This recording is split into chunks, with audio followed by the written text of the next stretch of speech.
because there has been our lives over the past 6 months. So this is the time when I said I would come on and give you guys a story time about everything that was happening.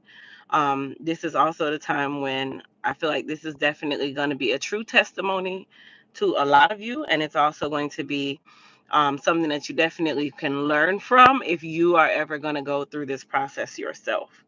So first things first, if you're new to my channel, go ahead and hit that thumbs up button, and please don't forget to like this video, comment, all that good stuff, because this is definitely going to be um, a video that most people will be like, wow.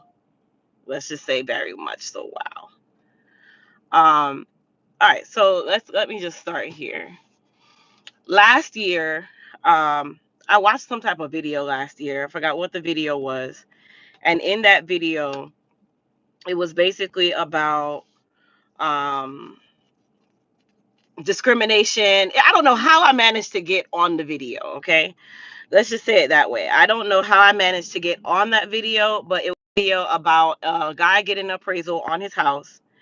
And the appraiser was talking to him super nicely at the beginning. And then all of a sudden, when he ends up getting home, the appraiser sees him. And what the appraiser said on the phone was, your house is worth this, and this, and this, and this. And then the moment that he saw him, um, that moment that he actually saw him with his two eyes, the conversation changed, and he ended up getting his appraisal back, and it was for a quarter of the amount that he said it was worth. It was actually worth less than what the man had paid for it. So when I saw the video, I was just, in my head, I'm like, wow, this is really messed up. This is really, really messed up. But it didn't really resonate with me in regards to the home buying process or nothing. It was just more like I watched the video because it was something to watch. That's how I really looked at it. So at that very moment, I kind of just let that go, kept it moving. And then I had decided in January, one day I'm at my kitchen sink and I'm literally just at the kitchen sink. I feel like I was washing some dishes. Yeah, I was washing some dishes. And while at the kitchen sink washing the dishes, a thought dawned on me, and I said, you know what? I think it's time that we purchase a home. That's all I said. I didn't say anything else.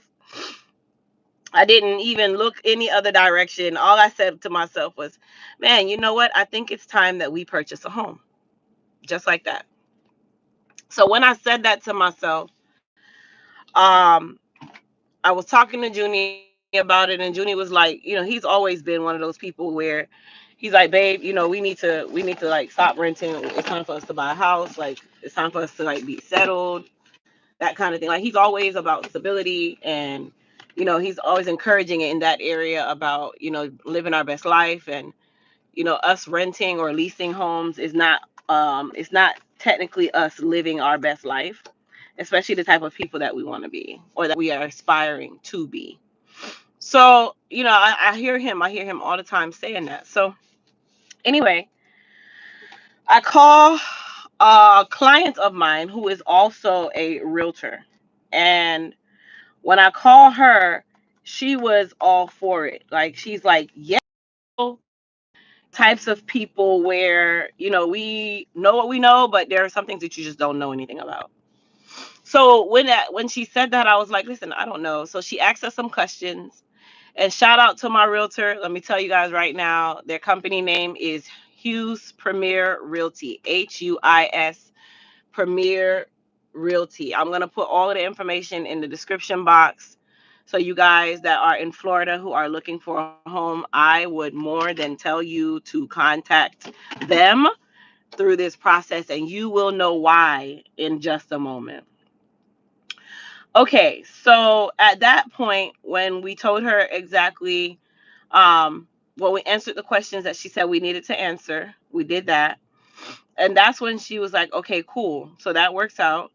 So then it became, what areas we were looking for. So we wanted our home to be close to our children's school. We also wanted it to be close to our business or accessible. We didn't want to be an hour away.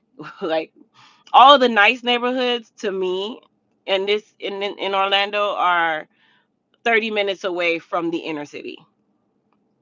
That's just how I've always seen it.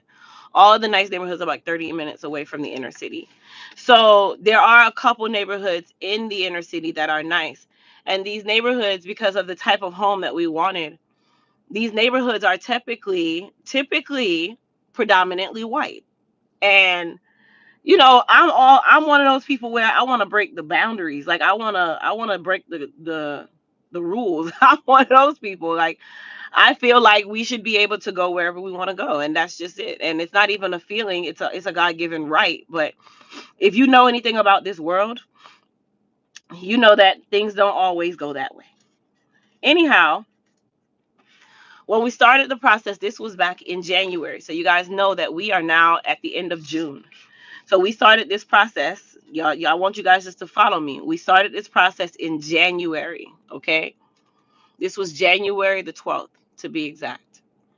Um, Now is when the story gets very interesting, and now is when a lot happens. So we went to a total of between 15 and 20 different homes. And when I say we went to, that also means we put offers in on between 15 and 20 homes. Okay. So that tells you that we were aggressively looking for a home. Aggressively. Every single morning we were on Trulia. Every single morning we were on Redfin. Every single morning we're on Zillow. MLS. She has alerts set up for us. So the first house that we came to, that house was the first one that we saw and we loved it. But it was also the first one that we saw. So when we went to them about this house, I'm gonna title the houses because I have to go back and forth in the story time to each house. So house number one, we're gonna call it Raza House. We're gonna call it Raza House. Raza House was one of the houses that we saw first. It was priced. The market right now is over high, so I can't even say, oh, I'm surprised. The market right now is overpriced. Period. Right.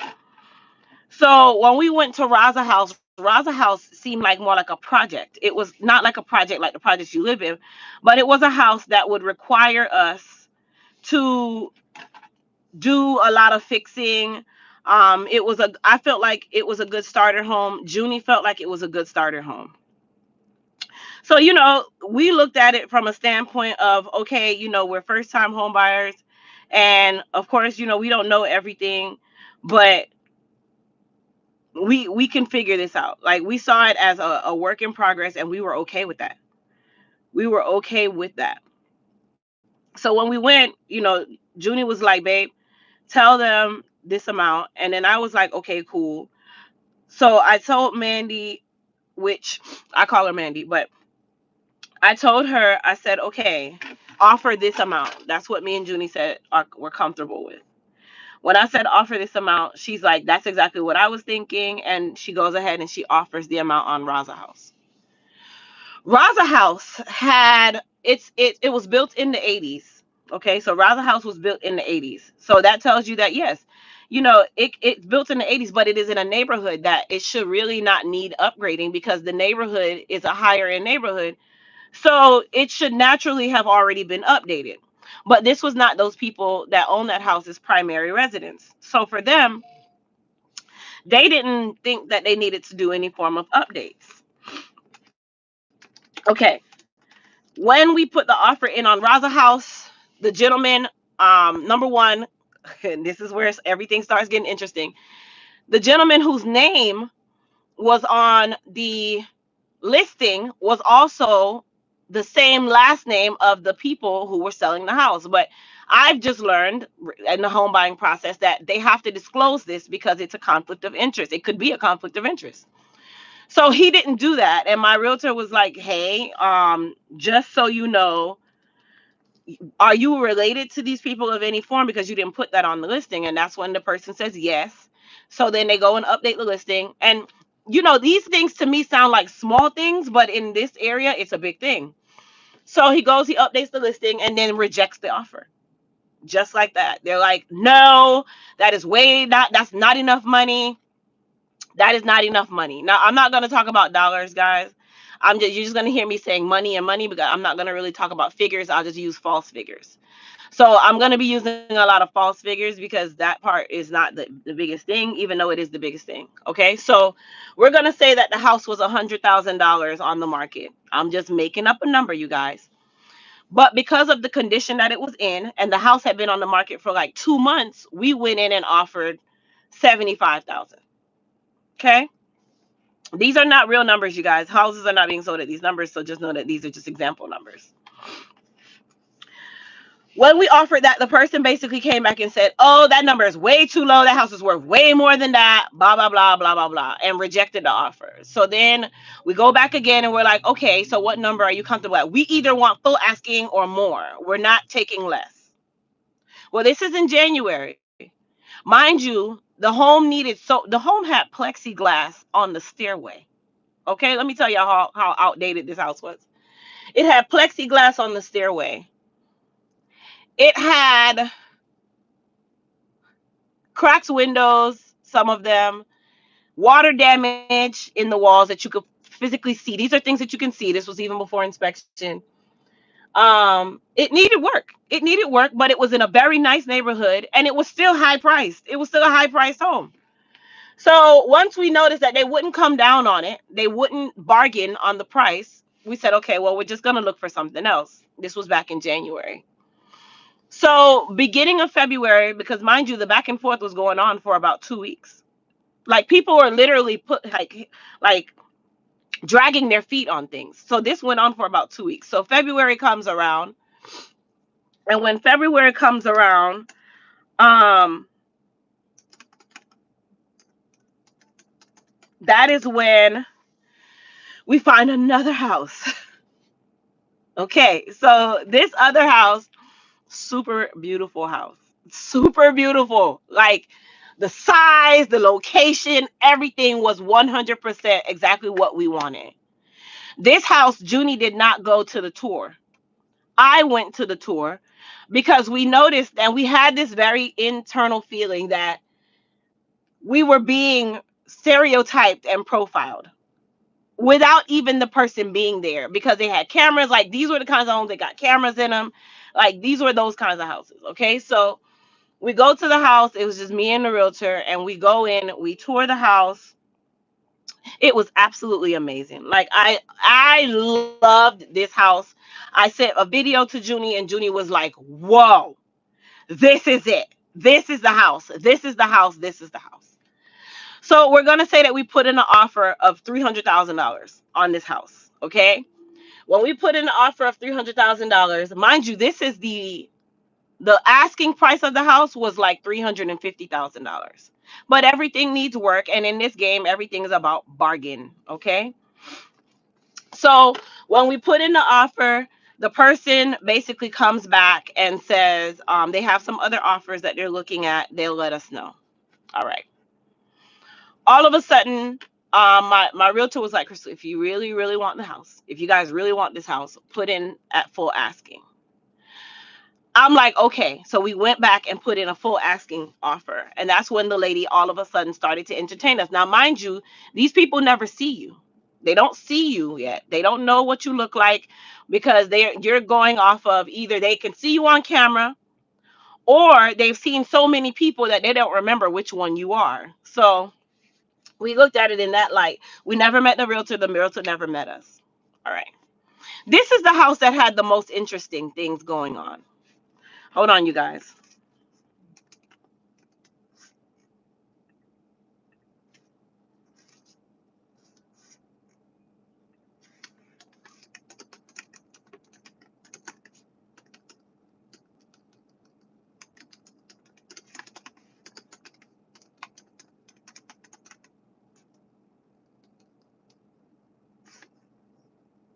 Hold on, you guys. Hold on.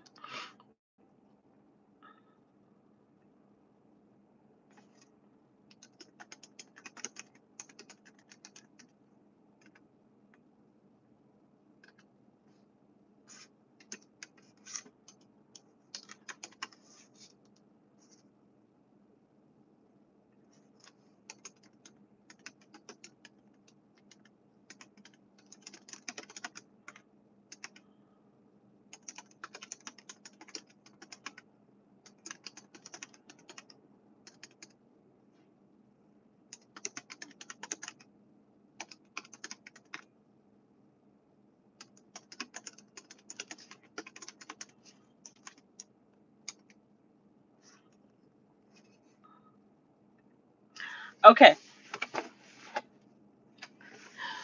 So we go back with the full asking offer. When the full asking offer goes in, a day goes by, and all of a sudden, the realtor for that home, contacts our realtor and says, "Okay, we will accept the offer." This was on a Friday. Okay.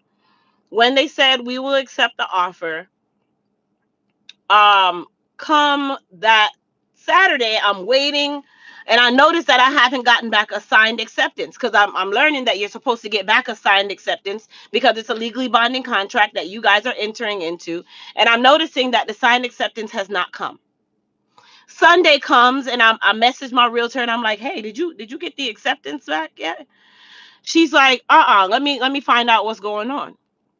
This is on a Sunday now. So, you got to be patient. It is the weekend, but it's literally an electronic signature. You sign it, send it back. That's it. Like, it's not something that requires you to print it out or anything of that nature. Um, Sunday evening, I'm driving down the road. And mind you, you guys, my realtor is also one of my very, very close friends for over 10 years. I absolutely adore this woman. I adore her husband. I adore her children. We have been friends that long. So I trust them with everything when it comes on to me and Junie with this process and with almost anything else. Okay. So when she calls me back, she knows me and she knows I'm a very anxious person. And I know that we are one of the same. That's why we are friends and have been friends this long. And she's like, "Hey, what you doing?" Because I was driving it was crazy. I was driving with my family and we were going to go into the neighborhood, and it's a guard gated community. So I was going to infiltrate the gate because I wanted my family to see this place. Super excited. Okay. I was about a block away from the gate and she's like, "What you doing?" I'm like, "I'm driving." She's like, "Oh, you about to go cook or something?" I'm like, "Nah, I'm not cooking today. I was just driving. I didn't tell her that I was going to infiltrate the gate because I know she's going to tell me, like, "Krista, stop doing that. You can't do that. These kind of neighborhoods, you can't do that." All right. I didn't say anything. She's like, "Listen, we need to talk." Because she knows how my anxiety is and she knows how to ease into me. She knows that you gotta calm me first. Don't just hit me with all the information. Calm me first. She's like, the lady said that as soon as you sent the offer, somebody else came in over asking with no inspection period, and they took the offer from them instead of you.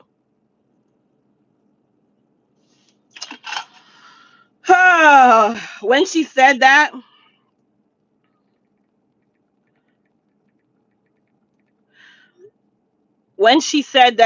I was just kind of like taken aback. Like, I felt like somebody had sucker punched me because when you want something so bad, that was like it was like a gut wrenching sucker punch, because don't give me something or tell me you accept something and then I'm waiting on you to accept it, and then all of a sudden you're telling me 5 minutes later you accepted someone else's offer after you're the one that called us and said Ray Tante. Okay. So I shed a couple tears, and Junie was like, "What? First and foremost, what are you crying for?" That was Junie's response. The man's response is, "Okay, baby, it's cool, it's okay, but what are you crying for? What are you crying for? What are you crying for? Like, we're gonna find something. We're gonna figure out this process. Maybe it just wasn't meant for us." You don't want to hear that at that moment. You don't really care for that. You don't want to hear all that. So let me keep going. Um, that Monday we start the hunt again. We start looking again. And as we're looking, we find another property. Now, this is property number 3, guys. We put in 3 offers in less than 3 weeks. This is the third offer. Okay. The third property we find, it was kind of the same place in the same area, kind of the same pricing. It was in the same neighborhood as well. And when I went and we saw the house pop up on the market, and this is how bad the market was at this very moment a couple months ago. If a house went on the market and you didn't put in an offer almost immediately, you're going to be behind about 40 offers. That's just how fast things were going. So when I saw the house in the neighborhood, the first thing we did was we went ahead and put in an offer at full asking for this next house, because we're like, okay, we see how this trend is going. We put in an offer sight unseen. This is how bad things had gotten, you guys. We put in an offer sight unseen and then scheduled a showing appointment because we knew that we needed to get our foot in the door with this offer first. When we put in the full asking offer, we get to the house, and the realtor, you could tell when they're enthused by you, because guess what? There were so many people coming to see this house, but they were only touring with us in specific. So I felt good because I'm like, this seems promising. Okay. We tour the house, and I'm looking at the house, and honestly, I just saw that there were a lot of things that we would not want. And my realtor made me write out a list of our must-haves and our deal breakers and our would like to haves. So I wrote that out, and I knew this list mentally in my head because I wrote it out. And they say what's written is real. So I wrote it out. We're going through the house, and I'm like, okay, I like this, but I don't like this. But it needs this, and I don't like this. I don't like this. And there's some things that you cannot change on houses, and there's some things that you can change on houses. Property line, you cannot change on a house unless there's a vacant property next to you that you're going to buy. Okay. Things like ceiling height, you technically cannot change unless you plan on going and regutting or tearing this house down. So these are not things that were doable for me, but there were things that I really just didn't like. Like, it was outdated. Like, a lot of the houses were outdated because they were purchased way back when, and these houses just started selling again because they were highly sought after communities. And once one goes on the market, it comes off the market in like a day or two. Like, that's this kind of highly sought after community, the higher end and all these things with these people. Okay. So they accept the offer the next day for that house. So this house we're gonna call um Seminole. This is Seminole. The second house is Lemon, which was the house that we put in the full offer, and then Raza was the first house that we put in the offer that needed all the work. Okay, so Seminole, they accepted our offer, and everything was going good. It was time for inspection, and we scheduled the inspection for, let's say, that Thursday, because you have a 3-day inspection period as a part of the contract. All of these things are contract driven. Okay, so we had a 3-day inspection period, so we scheduled it for that Thursday. They accepted the offer that Wednesday, so we were moving. We were moving. Something in my soul, I was just driving, and I just could not get my mind off of, I don't really like this house, and I know that Junie doesn't like this house. I feel like we're settling for this house. And I just kept hearing this voice in my head as we were driving. We're settling for this house. We're settling for this house. I don't even like this part of the house. He hates that part of the house. This is not available for us. And something was just like, you know what? Call your realtor and tell her to rescind the offer. Pull your offer back. Don't just settle for something because you just felt. I honestly can say I felt defeated from Lemon House, because Lemon House was the house that I really wanted. Lemon House was the house that I know Junie absolutely adored that house. I absolutely adored that house. Our kids absolutely did not know anything about the house, but when I described it to them, that's when they were just like, "Whoa, mom, this is gonna be awesome!" Like, it had a mother-in-law suite, like it had all of this, had 2 kitchens. It was a beautiful house. Okay, so Seminole House, she goes ahead, and I told her, listen, cancel the offer. We're not even gonna get the inspection because you got to pay for these inspections. We're not even gonna get the inspection. So that Friday, after canceling that deal, my realtor calls me and says, "Are you sitting down?" I said, "Yes." They're like, "How bad do you want Lemon House?" I'm like, "Really bad. Really, really bad. Really bad. Really bad." They're like, she just called us back and said that the deal that they had thought it was going to go through did not go through. And if we still want the home, we can go forward. And she accepted the offer. Just like that. I was like, yes, yes, yes, yes, yes. When I tell you we were so happy, because mind you, this was the house that had me in tears. So we were super happy about this. And that's when we went ahead and called the same inspector. Like, listen, we need you to inspect this property by Monday. We need you to inspect this property, because all of this had happened kind of like over the weekend of them accepting. So the inspection period didn't really start yet.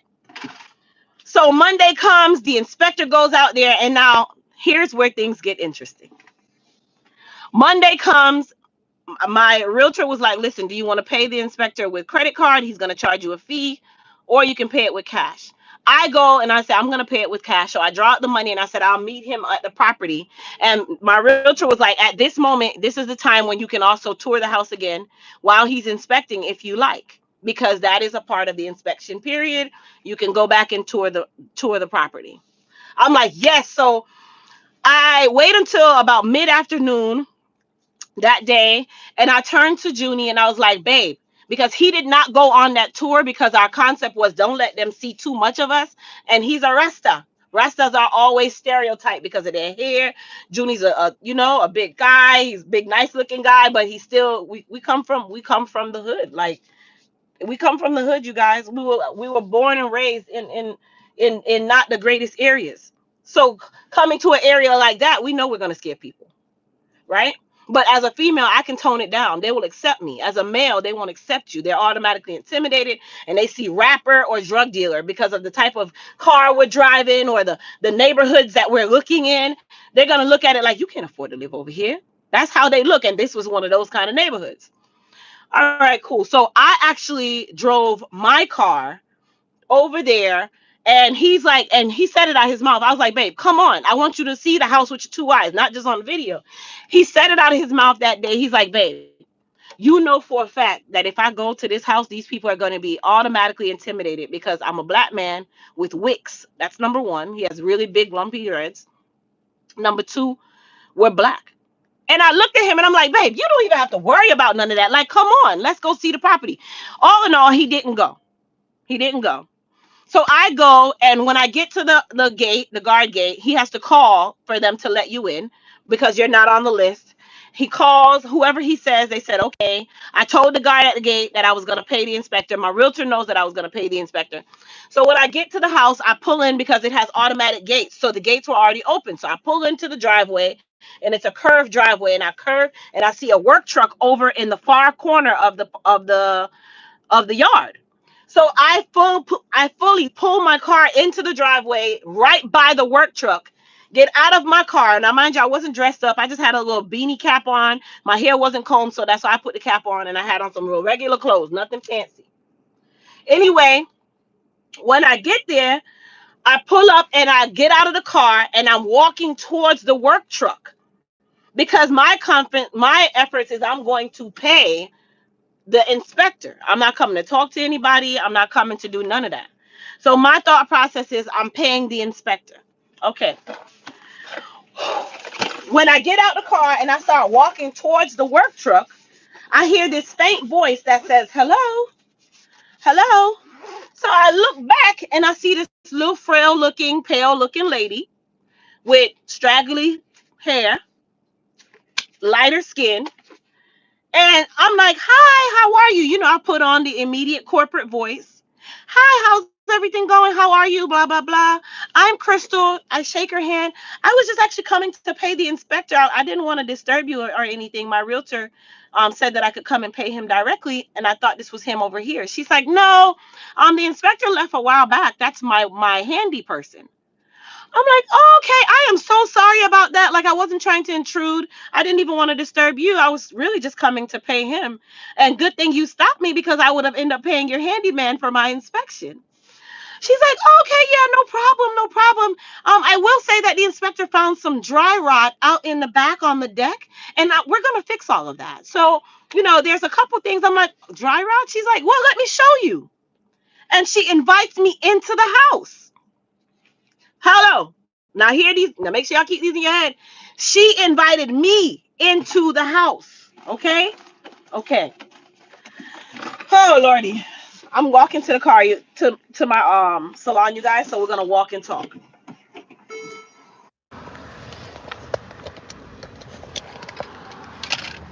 Now, as we walk into the house, I've already seen the house, so I know what the house looks like. I've already um I've already I've already done, my due diligence or whatever the case may be. So as she walks me into the house, we go into the backyard and she starts showing me the dry rot. When she starts showing me the dry rot, that is when I'm like, okay, no problem. She starts talking to me about her little dog, some dog she imported from Germany. And then I said, so why are you selling the house? She starts to tell me that her husband cheated on her with his secretary, and that's the reason why she went ahead and did whatever she did. I'll come back for you shortly, okay? That's the reason why she is selling the house, because they got a divorce and all of this stuff. Thank you, Kim. Okay. So when they said when she said that, I'm like, oh my gosh, wow, that's super crazy. Like, I know that feeling. I start talking to her super positive. I start telling her, I've been through this before. I know how this go as women.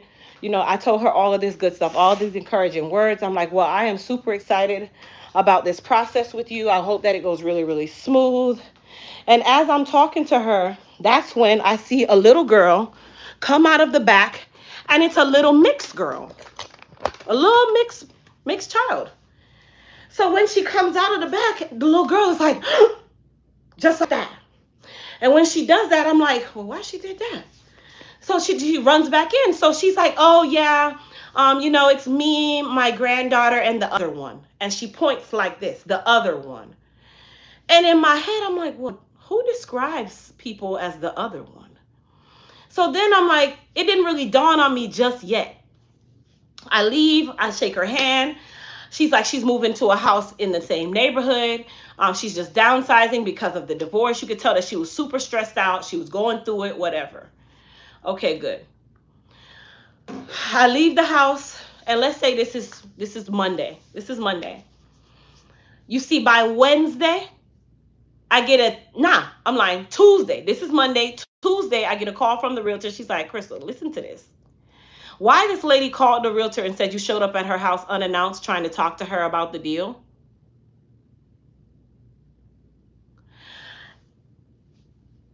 What? wait a second. What? So at that moment, I'm like, excuse me? She's like, Crystal, I already know that. I already knew that you were going to pay your inspection. We already knew that. So we knew that you weren't going to have a conversation with her. And I'm telling her the situation. She's like, really? This is what happened? I'm like, yeah, this is what happened. So I let it go. We chuckled about it. I let it go. And then we kept moving. You have 3 days to put your escrow in after a deal is accepted. So now if the deal is accepted on a Monday, I had until Wednesday at the same hour to put in the escrow. Okay, or maybe Thursday, whatever that was.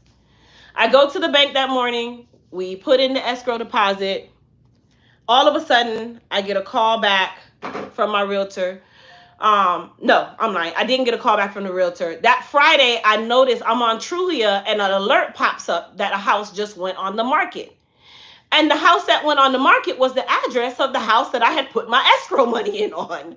Like, I was looking, I'm like, well, wait a second. So I called the realtor again and I'm like, did you notice that this house just went back on the market and it's no longer pending? She's like, yeah, I just called her about it because you can't do that. We have a contract. She says that the lady says, hey, you didn't put your escrow in until an hour after the cutoff period, which was true. You didn't put your escrow in until an hour after the cutoff period. But really, it wasn't true because they had to adjust the contract and the time changed. But it just so happened that now you're trying to put the house back on the market because I was an hour outside of the time frame when I really was not. So right then and there, you were trying to cancel the deal right then and there. I'm like, well, what the hell is going on? Like, what happened? All of a sudden now, the conversation becomes, we're not going to fix anything. She's going to have to take it as it is. And if she doesn't want it this way, then oh well. I'm like, well, what happened between Monday and now? You know what happened between Monday and now? She saw who I was. She saw what I looked like. She saw my skin color. And that's when I told my realtor what was going on about what she said about the little girl. And that's when she's like, Crystal, do you think that she is getting divorced because her husband cheated on her with an African-American woman? Because she has mixed children. I'm like, I don't know. She's like, there's some trauma there, girl, because the lady's crazy. The things that she said wouldn't be from someone who didn't have a problem with this.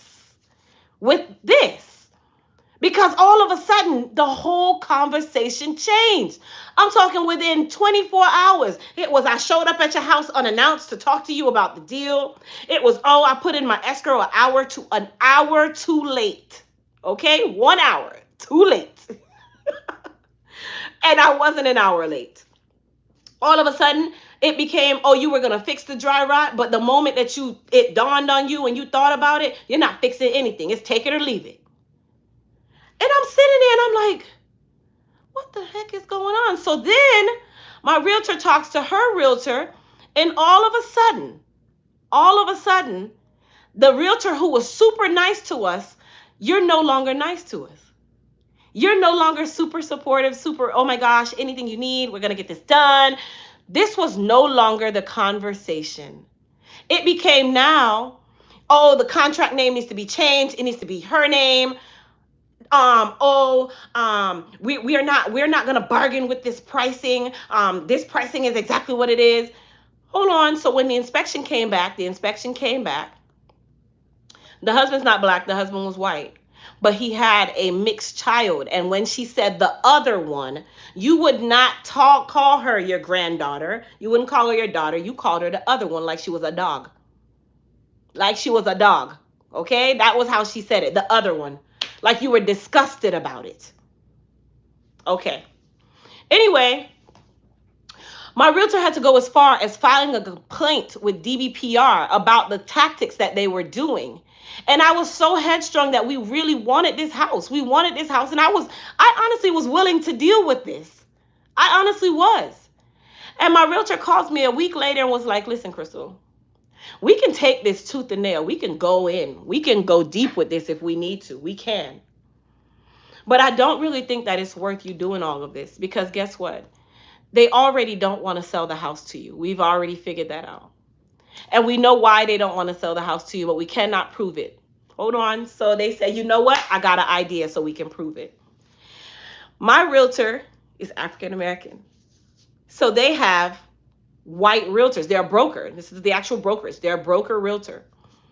So they have other realtors under them. So they have one of their other realtors, who is this color, put in a fully cash offer for $50,000 less than my offer.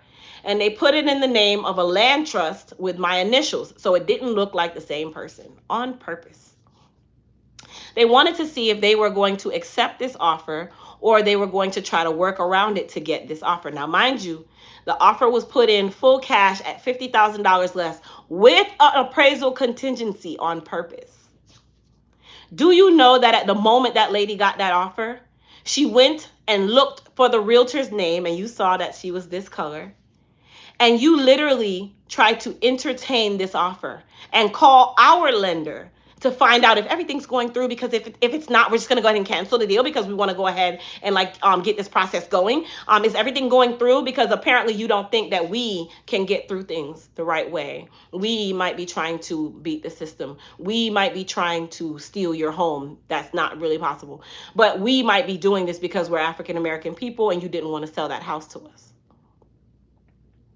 And this lady literally entertained the offer at less than asking. Literally $50,000 less than the asking price. You were willing to entertain just so you would not sell this house to us, not knowing that this offer was actually me.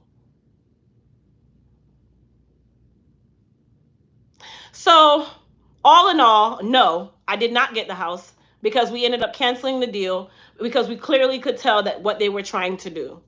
And I became very vendettish. I was like, I had a vendetta against this realtor woman because I felt like you literally did this on purpose. So I'm going and I'm looking, and I go and look at the lady's name. And when I look at her name, I go and I find her Instagram because I was going to go leave a nice review, a very kind review, to let people know who she was and how they did this deal. Because I had lost money. I paid for an inspection and everything. I had lost money and time. I lost money and time. Okay? Okay, so when I go look, I noticed that on her Instagram, she had a picture or a video. And on the video, I saw an auditorium that looked like a very familiar auditorium. So when I click on it, the video said, oh, my sons did so good in the school play. Now, let me watch y'all show y'all something. My sons did so well in the school play. This is the realtor. I look at the auditorium and I'm like, man, this place looks like the same school that my children go to.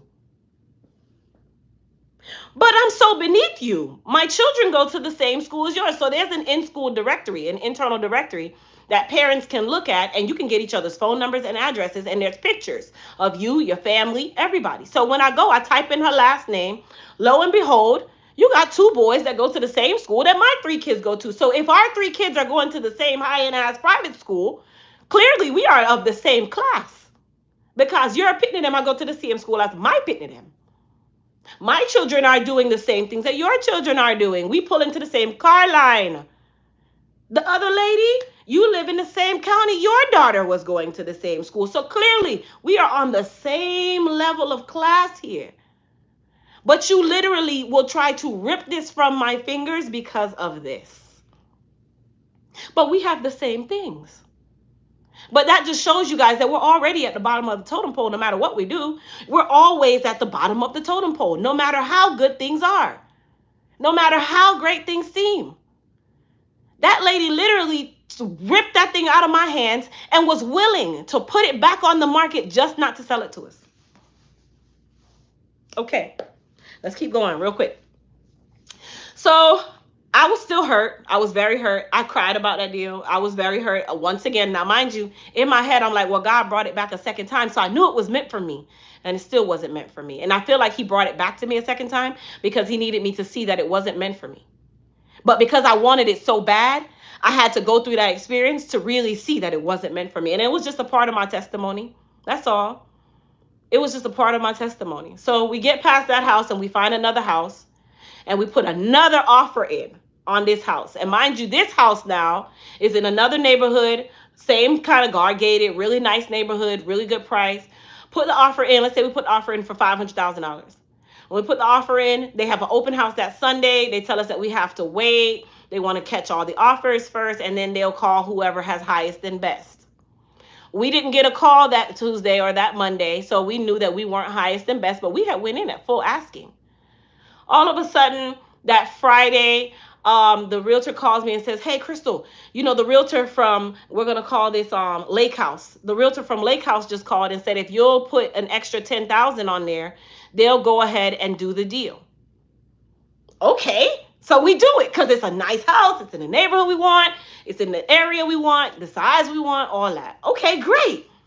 Come back. All of a sudden that Friday, I noticed that I don't have a signed offer back again. So I text my realtor that Saturday and I'm like, what's going on? Didn't we send them the offer yesterday? She's like, yeah, I don't know what's going on. I've been calling him all morning and he's not answering because she already knows what we've experienced with the last house and the house before that. Okay. So all of a sudden she calls me back Saturday afternoon. She's like, Crystal, what are you doing? Anytime she called me and say, Crystal, what you doing? I'm like, what happened? What happened? Just don't even ease it on to me. Tell me what happened. She's like, so after you put the offer in at what they requested, he said another person swooped in and they went ahead and took their deal instead. We're so sorry about that. Just like that. And I said, wait a second, what? She's like, yeah, girl, I don't even know. So at that moment, I was already out of tears. I was out of tears because I had cried so much on Lemon House. I was out of tears. I was more just angry now. Because once again, you call us back. This is the second time now. You call us back and say, if we will go at this price, you will accept the deal. And immediately it becomes someone else swooped in and we went ahead and took their offer instead. So at this point, I'm like, okay, well, let's revisit. We actually, I'm lying. We ended up going and seeing about 6 more houses in between that time. And we put in about 5 offers on 6 more houses.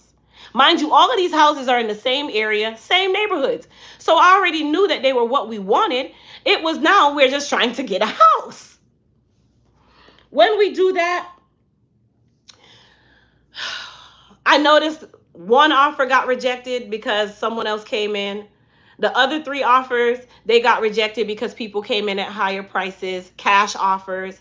It was so much. Like, it got to the point where we started to strategize. Like, okay, I'm not going to go to the showing. You go to the showing. And when my realtor would go to the showing, she had to play as the assistant. Because we already knew that this was a big problem in these neighborhoods that we were trying to get into. Now, if you know me telling you this, you guys know these kinds of neighborhoods, the nice neighborhoods where stars live and all these people live, you know that these were those kinds of neighborhoods, okay? And I looked at it like, we are worthy of this. God has not had us working this hard and going through this much in our lives for two people who have come from the projects. Two people who came from not the greatest neighborhoods, two people that came from families that had to work extremely hard, two people that came from families where it was a full family, mother and father. It wasn't a single family. It wasn't one of those things. Two people that came from a man being in jail or being shot before, a girl who filed bankruptcy 3-4 years ago, a girl who had no cable, a girl who was a single parent at one point in life, a girl who did all these things, a guy who did all these things. So this was a part of us to say, no, we deserve to be in the place we want to be. We've worked this hard. So why not? Why not? All right, so we go back and we revisit Raza House. Now, you guys remember Raza House was the first house that we put the offer in on, and Raza House was the house that needed all the work. So when we revisit Raza House, now Raza House has been sitting on the market for about 4 months now. It's approaching 4 months. So when they go into Raza House and they go back with another offer at lower than what we offered the first time, the Raza House said, you know what, we'll accept the offer. And I was over happy. Okay? Now we are maybe 12 to 15 offers in now. Okay? So we're 12 to 15 offers in. Right? Okay. Raza House accepts the offer. Mind you, this was the first house we wanted. So it was awesome. It was great. We went ahead, we did the inspection, we got the inspection back, and the inspection said that there needed to be 63 different repairs on this house, which included the roof, AC, water damage, all these things. There was water damage, AC needed to be replaced, roof. These are terracotta roofs, so the whole roof needed to be, there was repairs that needed to be made. Then there was pool work that needed to be done. There was pool heaters that needed to be, there was big things, hot water heaters, there was big ticket items on this list. Out of 63 items, they came back and said, we will fix 57 of these items. And they wrote out what they will fix off of the inspection list. And I said, God, if this is not a blessing from God, there's no way you can tell me that it's not. Because out of 63 items, the home seller does not have to fix anything. They can say, take it or leave it. Or they can say, we'll only fix this one and you can take the rest. But you're going to either want it or you don't. They had dropped the price and they were willing to fix 57 out of 63 items. And when I tell you that I was ecstatic, Junie was like, yes, this is because this is the neighborhood that we wanted. This was the first house. So time goes by because they have to get time to do all this stuff. They start sending receipts for things, all of this stuff. I'm like, yes, this process is moving. It's moving. Mind you now, we are now in April. We're in April. So a part of the deal was once they were finished and they furnished receipts and permits, we would get the same inspector to come back out and re-inspect. Around Memorial Weekend, April, we're in April. The end of April, my realtor calls me and says, do you know I just got a call from the broker? I just got a call from the broker of the seller. And they basically tried to intimidate me to hurry up and close on the deal because they don't want to take too much time. We're taking up too much time and they need to do this right now. And we're going to have to hurry up and just waive the inspection because they need to close and they're not looking to give any extensions. And I'm like, well, it's a part of our contract. Isn't that why contracts are legally binding? Because you signed off that we could get an inspection once the work was done. So then she fired back and said, absolutely not. You're either going to wait and allow us to do the inspection as contracted, or I'm going to report you to DBPR for whatever purposes or whatever it is that you didn't do. So the guy hung up with an attitude, but he had tried to intimidate her and say, you need to listen to me. Either you're going to do this now or we're going to cancel the deal. She's like, well, it sounds like we might need to cancel the deal and I need to report you. The moment she mentioned report you, the conversation changed. Okay.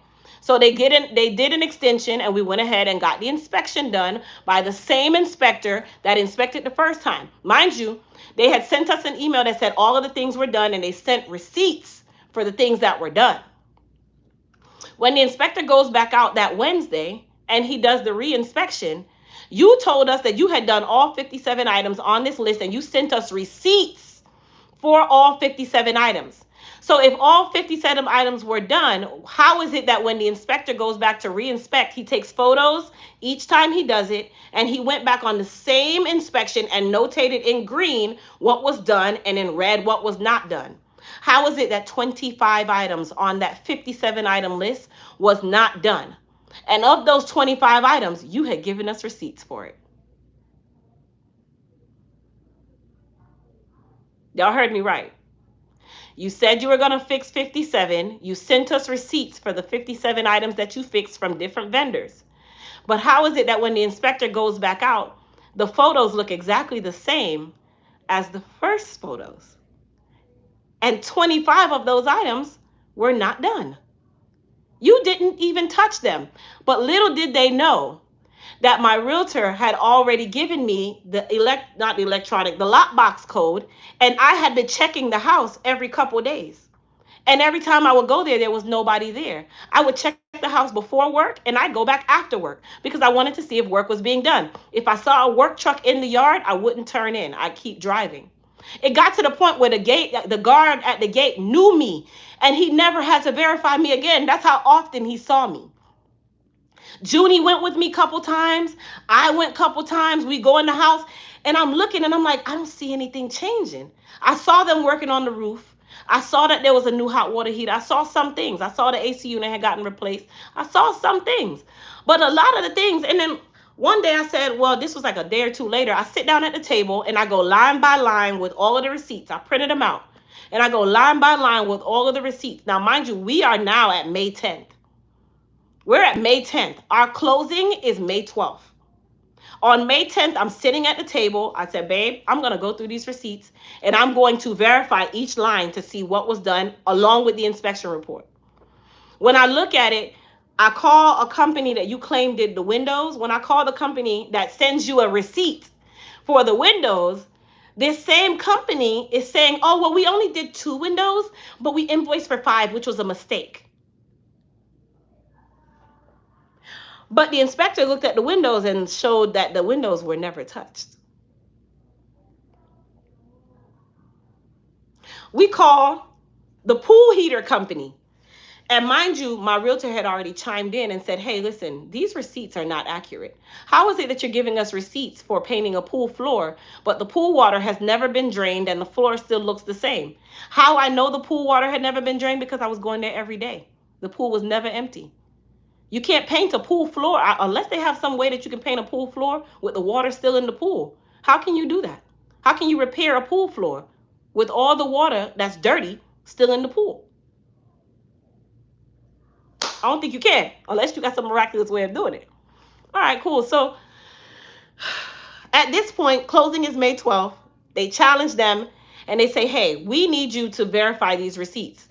Lo and behold, May 12th, they get an extension until the 18th of May. Now, mind you, May 12th, we're supposed to be doing closing. So I go ahead and put in our termination for our lease for May 30th because I knew I was closing on May 12th. So you know you got to pay early cancellation. I went ahead and put in my closing, my termination on May 12th because I knew that we were closing on, I did this, on May 10th because I knew we were closing on May 12th. And you know that you only have a certain window that you can do this. And I knew that, okay, even if we needed an extension, I could still move out May 30th. I call the pool heater company, and this is when I knew that they had started calling vendors and telling the vendors not to verify anything because you guys had lied and you were lying. I called the pool heater company and I said, ma'am, my name is such and such. I'm calling for address such, such and such. When I said that, she's like, oh, okay. Can I help you? Because her tone changed at this point. I said, I just wanted to verify that a pool heater was installed on this date because we have a receipt that shows that someone went out and did an installation on this date. She's like, well, ma'am, because you're not the company that's paying us, we can't verify that information. Now, mind you, we're talking about a pool heater. We're talking about a pool heater. Okay. I said, ma'am, you do understand that I'm the one that's purchasing the home, so you're going to have to warranty this pool heater. So I'm not understanding what's so secretive about you telling me if it was installed or not. I have the receipt in hand, and this is what I'm going to have to use if I need to get a warranty repair or something. Well, ma'am, because of the HIPAA, now y'all heard me say correct, because of the HIPAA laws, we can't really disclose that because that's private information. I said, ma'am, are we talking about a pool heater or are we talking about body parts? Are we talking about medication? Or are we talking about a pool heater? Because the HIPAA laws protect your privacy in a medical practice.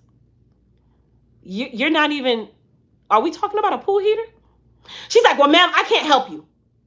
And hangs up. And at that very moment, I said, aha, so we are lying. You had handwritten receipts from a guy named Eduardo who says he painted the pool floor and you paid him $3,700. And that pool floor was not touched. That water had never been drained. You had invoices that said that you had corrected windows that still had the hairline cracks in it for the 30 days that I had been going to the house and checking the windows because I knew what windows they were. They were numbered. You had gas receipts for propane or gas refilling for a gas container that was not brand new, that was not refilled. It still looks rusted outside.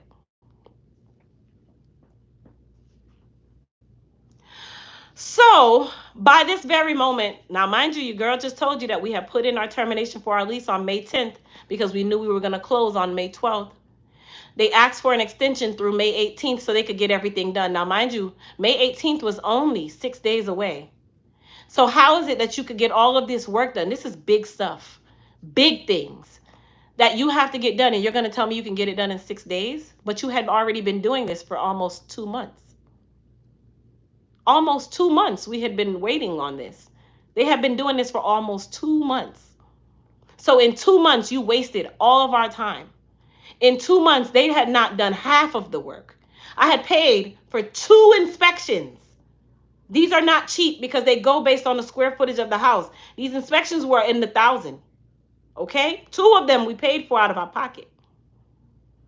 So my realtor went back and said, hey, listen, you're not going to be done by the 18th. Either you can drop the price and she can handle it, or you have to give her some form of warranty or a signed date that says that you're going to have this done with money in escrow, that if it's not done, we take the money.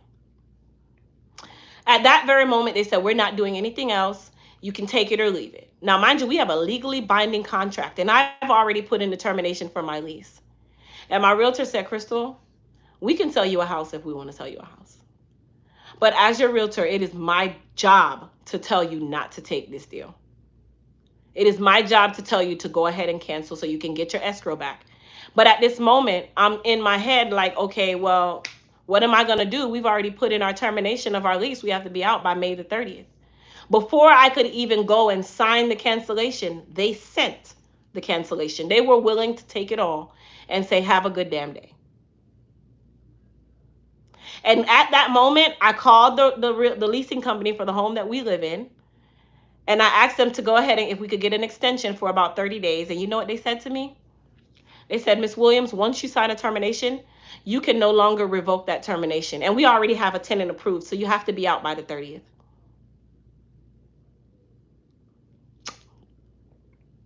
This was May 30th, you guys.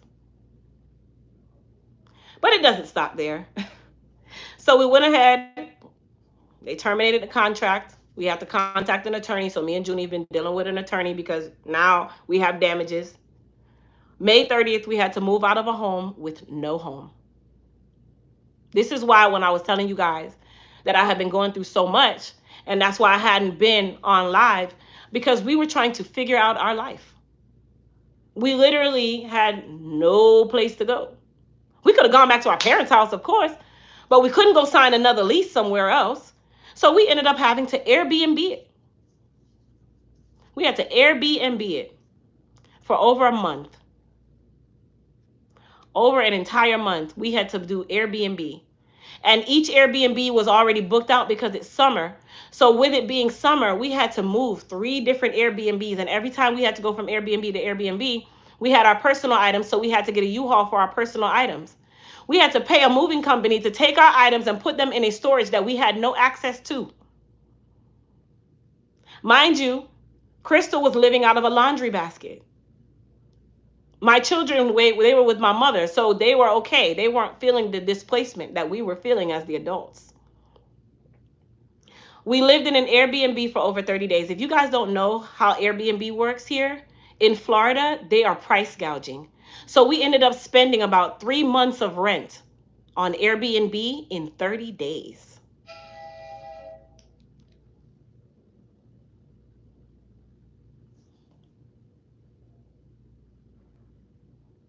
If you guys don't know how many tears I cried, because we had no clue what was going on. We had to put in and rush and find a place to go. We had to rush and find a home. But it just so happened that the home that we rushed and found, God made that home for us, because this house was in immaculate condition. We got everything we wanted for this house that we ended up finding. The same day that the deal got canceled, we found this house. But you still got to wait. You still got to wait. You still got to do your inspections. You still got to get your mortgage company back on board again, because they had already done the deal. The deal was closed and ready. I was clear to close for that other property. I was in the clear to close period. We were. You have a 3-day clear to close period. We were in that period. So it's not like we did things prematurely. We did it at the right time, because that is how it works. So we had to now start this process all over again through the mortgage company. We had no clothes. We had no anything. We Uber Eats and DoorDash. I'm a platinum member on Uber Eats because of this. You hear me? Uber Eats, DoorDash, Airbnbs. We were supposed to go to Punta Cana for my birthday. We didn't go nowhere, because you know where my passport was? In the storage. You know where my clothes were? In the storage. So hold on. Let me just kick it in for the last part. We were supposed to close on June the 20th. That would have been the birthday gift to Crystal. We closed on June the 20th. I call the storage company on June the 18th, and I say, hey, we're closing on the 20th, because they knew the situation. I said, hey, we're closing on the 20th. Are we able to go ahead and get our stuff on the 20th? I would have still been able to go to Punta Cana. We would have been able to woosah. We would have been able to woosah, because we had just gone through all of this, but we finally closed, and we were going to Punta Cana for the weekend, and we'd be able to celebrate and smile.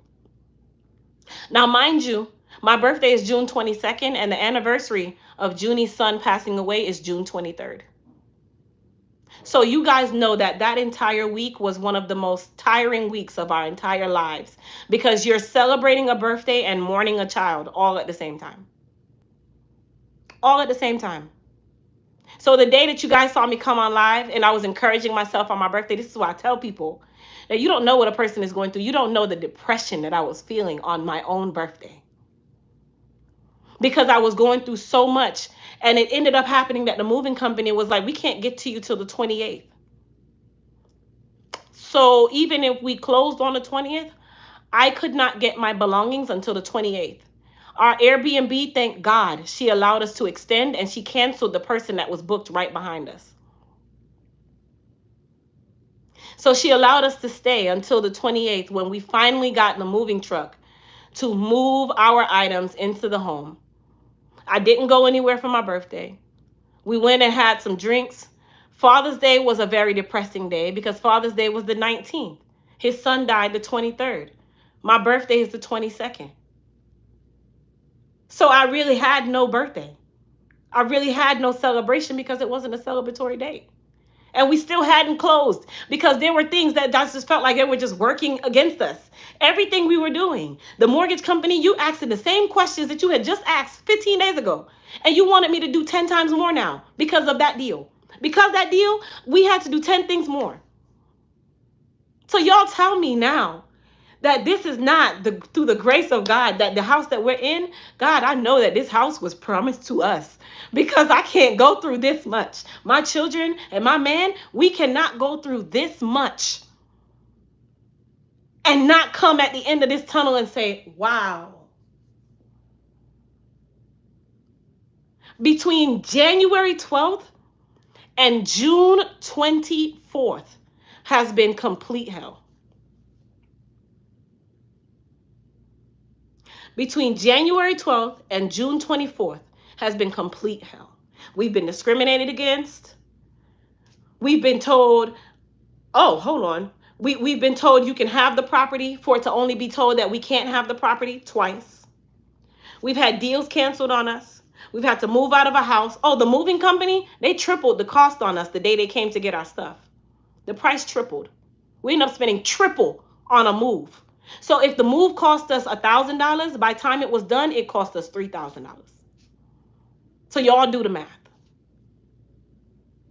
This is why I tell people, you don't know what a person is going through, because y'all see me with a smile on my face. Y'all see me smiling. Y'all see me with a smile. But when y'all see me with a smile, just know that that smile has so much hurt behind it. At those times between January and June, when you guys saw me still trying to work, still trying to push through, still trying to work, still trying to push through, still trying to push through, I was in a severe depression, and so was Junie, because we were going through so much. We were going through so much. At a certain point between May 30th and June 20th, we did not know what we were doing. We didn't know where we were going. I woke up every morning and I cried. Every single morning. Because I had no clue what was going on. I didn't know where I was going. I didn't know if I was going up, down, or to the side. I didn't know if I was going to the back. I didn't know if I was going to the front. In the midst of that, Junie's grieving and he's grieving. And when he's grieving, we are grieving. We are a family. So we are grieving. When I'm hurting, he's hurting. We are hurting. We are hurting. So I just wanted this story time to be a real testimony to you guys. We are finally moved into our home. We finally have moved in. We moved in on Tuesday. Today is Thursday. I'm at work. So that tells you that we are working humble people. We are back at work. We moved Tuesday. My stuff is still in boxes. I still don't have my clothes. They are still hung up in boxes. We are still trying to work through everything. And when I tell you that God is so good, because we went from moving from leasing to buying a house, and half the stuff that we need, we don't have. We don't have it. So now it's like, yesterday we went to Home Depot and spent $600 at Home Depot, because guess what? We are firm believers. You don't take broom and mop from one house to the next. You don't take bathroom things from one house to the next. And we said, you know what? It's time to cleanse. It's time to cleanse all of this stuff that we've done, all these years that we've gone through this. It's time to cleanse. So all of it now, this is why I understand why people do these things the way they do it. So now we're having to redo everything, because a lot of things we had to downsize just to store them. We had to throw things away just to store them. We had to get rid of things because we had to now go in and fit into a storage. So I hope you guys understand why your girl has been so far away in this process. I've been so far away in this process. That is why. Because I've been going through heartache after heartache after heartache after heartache after hurt after hurt after hurt after hurt. We as a family have been going through so much. But God is so good. We are finally in our home. Warranty deed and email. So I'm okay to talk about it now because I got the deed now. So now we have our deed. But do you guys want to hear another little piece of story time? Yesterday, we don't have our gate clickers yet because we're waiting on the homeowners association to get it to us. So we had to tailgate behind someone yesterday to go into the gate of our own neighborhood. Once again, this is one of those kinds of neighborhoods. And as we go in the gate, we're driving Junie's Explorer. We're not driving the nice cars because, you know, people associate material with your status of who you are. We're driving his Raggedy Explorer and we're going in. And do you know that the white man in front of us, and I'm going to say who he is, he stops his car, puts his arm out, and says, "This is private property. We don't understand why you're driving in here that way." And I lost it. I literally lost it. I pulled to the side and I said, "Sir, we effing live here." And when I said that, he looked at me and he put his head down and I drove off. And I said, well, God damn, we haven't been in this neighborhood 48 hours and it's already started. That man did not say, "Man, why are you tailgating? We don't allow tailgating." You know what he said? "This is private property, like we don't belong there."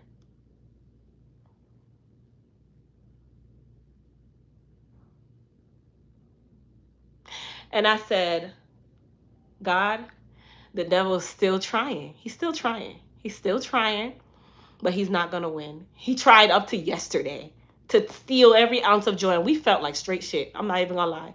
We felt like straight shit because we had already been profiled before we even been in the neighborhood 48 hours.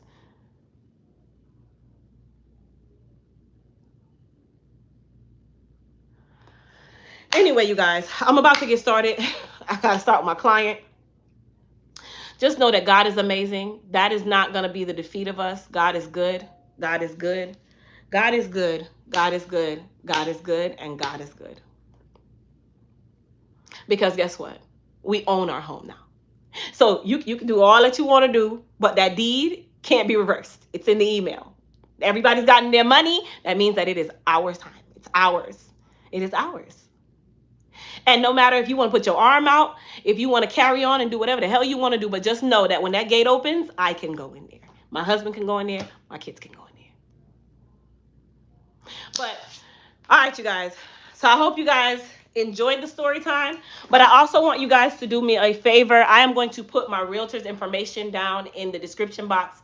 They go by the name of Hughes Premier Realty, HUIS Premier Realty. If you guys can, please go on Google, leave them amazing reviews. If you are in Florida and you are looking for a realtor, do you know that my realtor was willing to come and let us stay with them until we finish this process? That's how good of a realtor they are. Also, you guys, down in the description box, we are not doing a housewarming party because we are not social people. So we are doing our housewarming virtually. So we started a virtual housewarming registry. I put the link down in the description box as well. If you guys, whatever you can do what you can. I don't want y'all to go out there and break your backs. I don't want you to do none of that. If you can't, understand. Just put in the congratulations and we're good. But if you can and you're feeling gifty, please go shop our Amazon home housewarming registry because we're not doing a housewarming party. You guys are really my friends. Just so you know, I don't really have a lot of friends. So our housewarming would consist of about no more than 10 people. But if you guys are feeling gifty, or you have a second, go check out the gift registry. It's the items that we definitely need at the house. And if you guys can get something off the Amazon gift registry list, it'll come directly to us. And listen, you guys have my sincere appreciation, my sincere thank yous, because a lot of you didn't know what I was going through and y'all still were being so encouraging. Y'all still were being so super nice to us. You guys were still doing everything you could to make me smile, even in the time of my lowest points. Y'all didn't even know that I was at my lowest point some days on this live. Some mornings when you guys heard me doing my voiceovers and you noticed that my voice was super raspy, that's because I was crying. Just so y'all know. Sometimes you don't know the back end. Sometimes you don't know. But like I said, if you guys can go to the registry, get what you can. Those are items that we definitely are needing. Those are items that we definitely need because we had to downsize a lot of things as well. I appreciate you guys for it in advance. Thank you guys so much. Thank you guys so much. Thank you guys so much. And once again, thank you guys so much. To God be the glory. We are in our home. We are finally in our home and we own our home for the first time in our life in a community that most people would never think that we could be in. You know why? Because we are one of 2 Black families in the entire neighborhood. God is good. I'll see you guys later.